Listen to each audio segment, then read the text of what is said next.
So now we're actually going to have a time of Q&A. So people have been giving us questions, and we're going to actually have our presenters, keynotes, to help answer these questions. All right. Are we still here? Can I get a hey-o? Okay, we're still here. We're still here. Great, great, great. So, oh, wait a second. Thank you. The first question that we have is, what does it take to really, truly learn to make connections across difference? Que doit-on faire pour apprendre pour de vrai à créer des liens au-delà des différences? We're going to say it in English once more. What does it take to really, truly learn to make connections across difference? Do either of you want to? Yeah, you want to go first?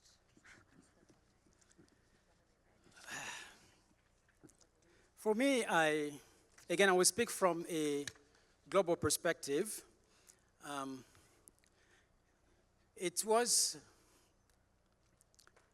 I found it a bit difficult if one is, for example, in a work environment, and you are trying to do your part, but at the same time, you are not being recognized as someone who's capable of delivering, just like anybody else on that workplace. That's one serious issue for me personally, because if I were to work in the place where I was raised, for example, that's not something that I will experience. So I will deliver fully. But here, for example, it's if we could allow or make it easy for all people, despite their background, despite their differences, to be accepted, to be looked at as people that are fully capable of delivering, of being productive, I think it will make a big difference. This question gets me to think about, as a peer supporter, we have learned that, okay, so if I went to work in, say, a drop-in, I don't go in that drop-in and start telling people how to do things. I don't start telling the members of that drop-in how they should spend their time. I'm supposed to walk in there and say, what do you need? People already know what they want and what they need. It's not my job to go tell them that they want and need something. It's my job to sit with them and have a conversation and find out what they've already been thinking about, to find out what they already know they need, and to sit and create a plan that can make that happen. Thank you. Thank you. All right, we'll go to our next question. Yes, thank you very much. So this is a question that actually I had on my mind as well, and it's for both of you, and it's, where does your courage come from?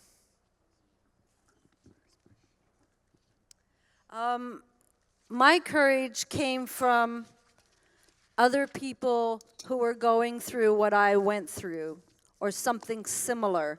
So I didn't feel that I had much courage. I was pretty broken down at one point, and I would say I went to the Salvation Army Homestead. It's a women's rehabilitation center, and like I said, it was between the staff and the women who were there. They would tell me stories of recovery and of what they did and how they found courage, and they were like 10 years clean and sober, and they had done many things in their life for 5 years, and I would say, ugh, what? I could take all these, it's going to take me all those years to do all of those things, and I didn't think I would ever get to that point. But the courage came from the experience of other women who were going through similar situations as mine, and they found courage. And in their courage, I found courage, and that's why I do peer support and tell my story, is to hopefully instill somebody to find some courage to make the steps that they need to get in life what they want. Yes. My courage comes from getting involved and being able to connect. That's where my courage comes from. And being involved in the community that you live in. Thank you. Thank you. Thank you very much. I think that's amazing to hear that your courage really came from the people that you support and the people that are really just in the struggle with you, you know, and being in your community. And that's amazing. Thank you very much. Can we give a round of applause for the courage?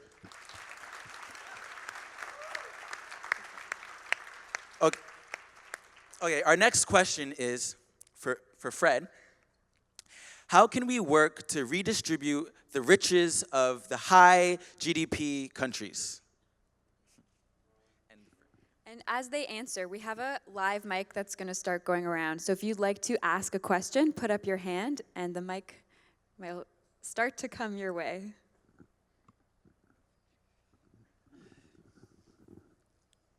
That is not an easy question. I think the answer really lies right here. When I see the future of Canada, and I know that you can make an impact to help redistribute properly the GDP of Canada in a way that it will bring balance to put aside the high degree of poverty, the high degree of discrimination, the high degree of racism, the high degree of what is affecting us to be free and become more productive. Is there a question from the mic that's going around? Or should we read another from the stage? All right, we have another question up here. I'll ask it. What did being truly supported look like and feel like for you? What did it take for someone to support you in addressing your needs? And this is for both. I would say, as Fred spoke about earlier, having about personal biases, when I have been in used different services, the persons who stand out in my mind who served me when I was down, that truly helped me, were the people that I feel when I spoke to them one-on-one, their eyes did not change. When you are served by a population and there's personal biases, we see it in your eyes. We can see this very second that the bias comes in with the change of the eyes. And we learn that from dealing with services all the time. And when somebody their eyes don't change and we don't feel they have a bias, and that to me is when I've been served and I've been supported, and I feel that I can move on and have courage from the interaction of that type of person.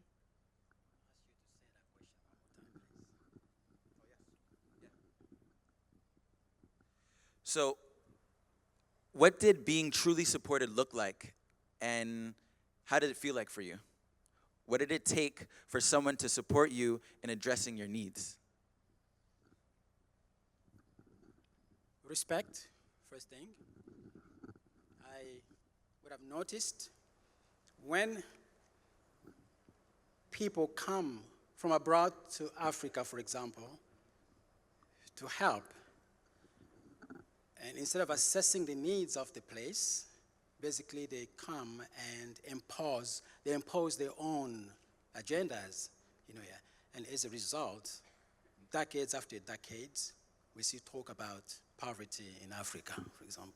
So respect, talking with me rather than talking to me. Yeah. And it's always been that way. Basically, you will do this. This is what we want to see. This is what we want to say. The support doesn't come. But to get the support is the respect. Everyone deserves to be respected. Thank you. I believe we have a question from the audience. I'm Mark Shapiro. I'm with the Dream Team. And Veronica, we just saw on the film the story, and Aldo. Aldo was a good friend of ours who passed away not too long ago. And it brought tears to my eyes. And we walked into Aldo's apartment a couple of days after he died.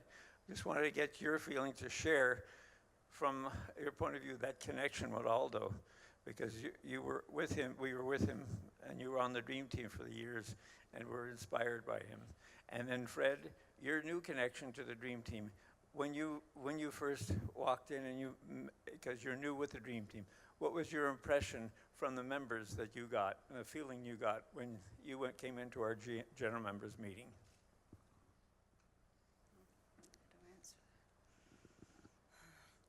Okay, so I've been with the Dream Team about 3 years now. And for me, going on the Dream Team and meeting other people like myself, we call like-minded people who had suffered many different injustices and have found strength to go out into the public to incur change. And I became very close, and Mark is speaking of Aldo. He's the one who was still wet after many years of being homeless, and he died just a few months ago. And the connection that we get, when we went into his apartment when he passed away, we didn't know he passed away. He was about 5-6 days already buried, or about a week already buried. And we wanted to go in, and we got permission from the family to go into his home and to get his personal stuff, not the physical stuff. We wanted to create an end-of-life celebration for Aldo, and the people that were in there were throwing everything in the garbage like he never ever counted. And we had to argue with them and tell them why it was so important that we got his photographs and we got those things to build so that Aldo didn't leave this world without a celebration. Like he's on some of our films, and we're so happy that he did come in, and we make these films. We hire professionals to come, but we design them. We're in those films. But it's just a closeness you get, and making sure that every one of us count. And making sure we fought with these people emptying his home. They had no regard. They were yelling at me saying, well, what's your problem? What, you want his laptop? You want his... And I'm like, well, we didn't want his valuable things. We just wanted all those pictures and life stories, because nobody wants to leave this world never being acknowledged or celebrated. So that's the kind of bonds that we make with each other. When we're on this journey and this fight for injustice. Thanks. Thank you. When I first came to the Dream Team, it was uplifting because I knew that there are some people out there who care. There are some people out there that are fighting to solve some of the problems that we are facing today. What I like the most is the approach that the Dream Team has taken to help to bring about changes in the policies that have been put in place, but the policies that have not been effective to deal with some of the problems, such as the homelessness that we see across Toronto, for example. But the Dream Team has been fighting, even taking certain governmental bodies to court, even after years, but they have won those cases. And that's really uplifted my spirit, and that is a calling. It helped me to really connect and to create that bond with the dream team and to also become an advocate.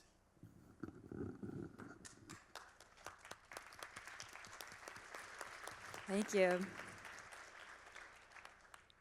So this is our last audience question. I think it's based on your talk, Frederick, but Veronica, maybe you have some comments also.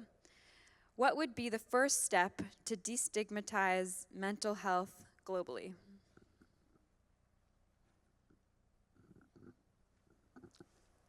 Wow.